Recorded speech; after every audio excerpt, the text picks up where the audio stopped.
Coba gue tebak, kalian perfeksionis? Kalian idealis? Kalian tuh kalau kerja kagak setengah-setengah. Hasil kerja kalian selalu berkualitas. Apa perasaan kalian kalau misalnya gue bilang, ternyata yang kagak perfect itu juga ada karismanya?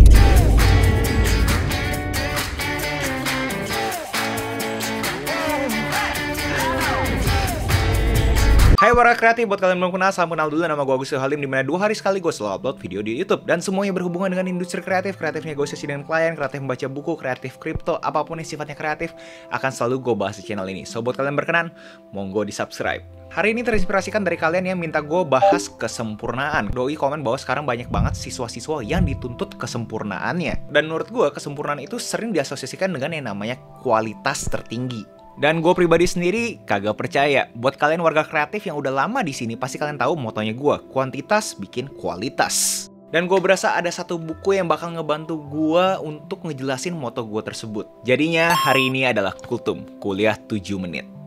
Buat kalian nggak tahu, Kultum itu adalah suatu program di mana gue coba ekstrak value, mengambil nilai-nilai dari buku yang gue udah pernah baca. Dan buku yang bakal gue bawain untuk ngejawab ketidaksempurnaan ini adalah Wabi Sabi by Nobuo Suzuki. Dia ngebahas cabai yang ada di restoran Jepang, yang pantesan lah ya gagal. Guys, wabi sabi, bukan wasabi. Canda doang kali, baperan banget sih. Canda cabai. So, kita mulai aja. Buat kalian terekspos oleh budaya Jepang, biasanya itu barang yang tidak sempurna itu malah lebih mahal. Contoh cangkir yang banyak cacatnya itu malah mahal di budaya Jepang. Kenapa dibilang mahal? Karena dibilang merepresentasikan spirit Jepang, which is wabi sabi. Wabi sabi itu adalah dua kata yang berbeda. Wabi itu freshness dan rustic simplicity. Sabi itu adalah beauty atau calm. Gak ada direct translationnya langsung ke bahasa Inggris atau bahasa Indonesia. Tapi yang autornya ngomong, wabi sabi itu adalah the wisdom in imperfection.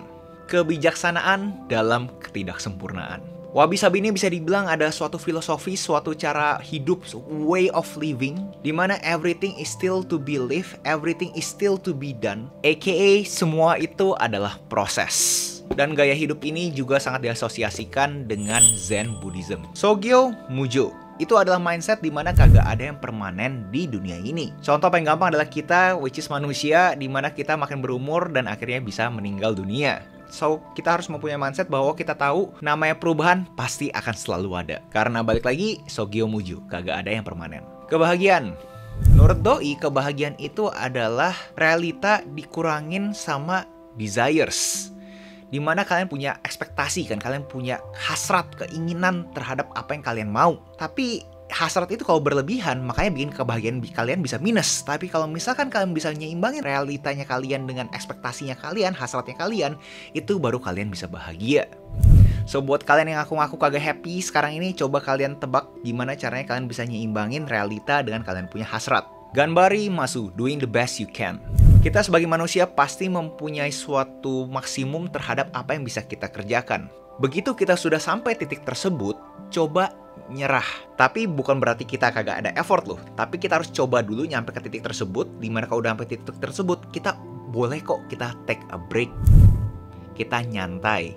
Intinya sama seperti law of diminishing return, dimana ada suatu titik dimana produktivitas kita malah membahayakan kita. Pembelajaran dari alam. Alam itu bisa dibilang kagak ngerti kan konsep perfect dan imperfect. Kalau kita lihat budaya barat, perfect itu seakan-akan diasosiasikan dengan sesuatu yang geometris, yang simetris.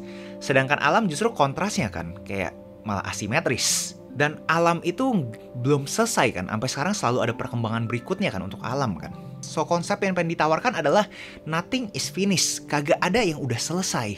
Pasti selalu dalam proses. Dimana dia ada quote yang menurut gue menarik banget buat kalian coba pahami di dalam konteks masing-masing. Life's most precious gift is uncertainty. Hadiah yang paling berharga dari kehidupan ini adalah ketidakpastian. Karena simpelnya kalau misalkan semuanya udah pasti, ya kagak seru kan. Kesederhanaan, kanso. Eliminasi semuanya yang tidak esensial untuk kalian. Seek simplicity, cari kesederhanaan. Karena di komentar, kepuasan tertinggi manusia itu ada di kesederhanaan. Untuk menuju excellence, kalian butuh imperfection. Diceritakan bahwa ada satu petani di mana dia selalu ngambil air dari sungai dengan memakai 2 ember. Satu, itu embernya nggak apa-apa. Ember kedua tuh ada retak. Setiap kali petani yang ngambil air dari sungai, baik lagi ke dia punya sawah, yang ember satu nggak bocor kan airnya. Ember kedua bocor terus nih airnya nih. Nah Ember 1 ngomongin Ember 2, "Oi lu kerja yang bener dong, masa lu gara-gara lu jadi makin lama nih kerjaan gua." Ember kedua sedih dikatain kayak gitu karena karena emang gua itu nggak bisa apa-apa, gua tuh emang cacat. Akhirnya Ember kedua ya nggak mau ngomong. Ember 1 tetap marahin si Ember kedua. Petaninya suatu hari dengar nih pembicaraan Ember 1 dan Ember 2. Dan petaninya bilang, Ember 2, lu tahu gak sih gara-gara lu perjalanan dari sawah ke sungai yang dari sisinya lu itu malah sekarang ada bunga lu, sedangkan di jalan Ember 1 masih cuma ada tanah dan batu. Poin dari cerita itu adalah yang kalian anggap cacat pun sebenarnya ada gunanya. Jadi jangan terlalu mikirin perfect karena di komentar bahwa perfect adalah musuh dari bagus. Perfect is the enemy of good. Jadi kalau misalnya kalian ketemu cacat dalam hidupnya kalian, jangan patah semangat dulu. Kalian juga coba pikir pas kalian merasakan kesuksesan kecil dalam hidup kalian. Apakah itu benar-benar flat, kagak ada cacat sama sekali, atau justru ada cacatnya? Banyak lika-likunya. Dihimbau untuk praktis journaling dengan menjawab pertanyaan ini setiap harinya. What has given me energy today? Apa yang memberikan gue energi? What has sapped me of energy today? Apa yang melemahkan energi gue? Kalian lakukan terus journaling ini buat tahu aktivitas mana yang memberikan kalian energi, aktivitas mana yang melemahkan energi kalian. Untuk kalian bisa fokus ke aktivitas yang memberikan energi ke kalian. Kalian tahu Marie Kondo kan? Yes, cewek yang suka bersih-bersih. Hi, I'm Marie Kondo. I'm so excited to introduce my tidying course. Ada konsep yang namanya dansari. Dan itu ada reject, sa itu ada throw, re adalah separate. Si Marie Kondo dibilang juga memakai konsep ini. Dimana first step-nya adalah done. Pilih yang akan kalian tolak dalam hidup kalian. Sa, buang, donasi, atau recycle produk tersebut. Re, hilangkan rasa emosi kalian terhadap barang yang barusan kalian buang. Tapi di buku ini bilang Marie Kondo suggest langsung devoted 1-2 hari untuk ngelakuin ini semua. Sedangkan si Nobuo Suzuki bilang pelan-pelan juga nggak apa-apa kok. Be the best imperfection you can be. Ini poin terpenting.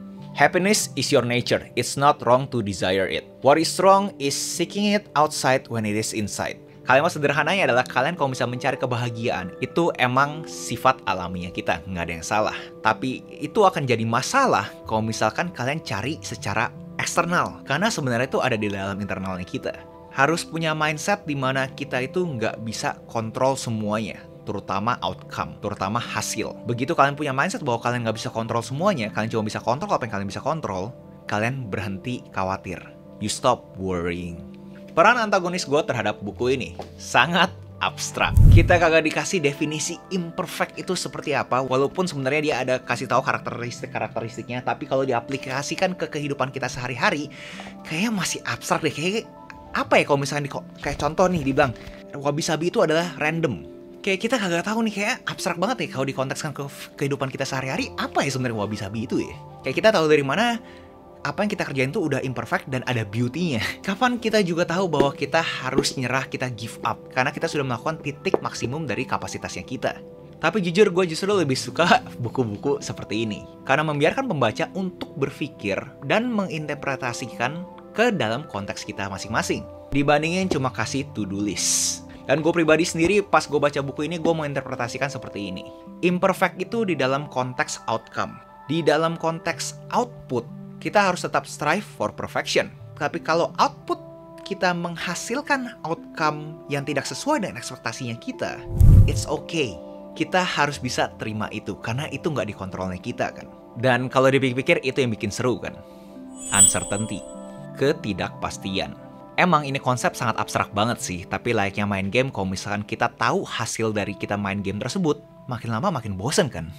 Kita sebagai manusia butuh tantangan. Dan gue mau angkat topik yang agak unik buat gue. Kalian warga kreatif bisa bantu gue komen di bawah. Sebegitu banyak filosofi yang menarik dari negara Jepang. Kenapa mereka punya suicide rate, tingkat bunuh diri negara Jepang itu masih tinggi. Secara generik gue tahu bahwa working hours di Jepang itu luar biasa. Alhasil memberikan pressure yang berlebihan. Tapi kan mereka sudah terekspos sama filosofi-filosofi seperti wabi-sabi kan, kaizen dan macam-macam lainnya kan. Kenapa ya mereka punya suicide rate masih tinggi ya? Buat kalian warga kreatif yang tahu lebih banyak terhadap situasi ini, bisa bantu komentar di bawah kenapa suicide rate di Jepang masih tinggi walaupun mereka sudah terekspos dengan filosofi-filosofi hidup seperti wabi-sabi seperti ini. Dan seperti biasa ada book notes, catatan buku, link di deskripsi. And nextnya kalian mau kultum apa, silahkan komen di bawah juga. Itu aja, jangan lupa like, comment, subscribe, nyalain notifnya, share teman kalian, and I'll see you in the next video. Salam kreatif.